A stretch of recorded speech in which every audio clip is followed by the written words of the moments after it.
Достар, біз бүгін Ақан Сатаевтың «Районы» көркем фильміне қысқаша түсініктеме жасаймыз.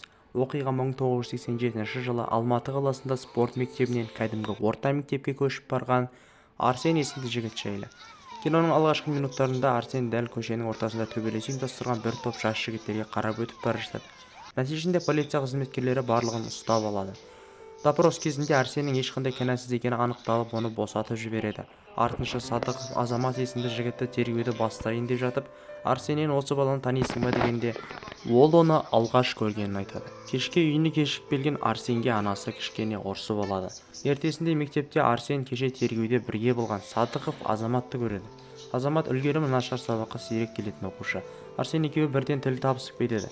Садықов оған райондағы мектептегі әлімжеттік туралы біртіндеп түсіндіре бастайды. Артынша оны басқа жігіттермен таныстырады. Мектеп дәретханасында бізге Кана есімді кейіпкердің район ішінде авторитет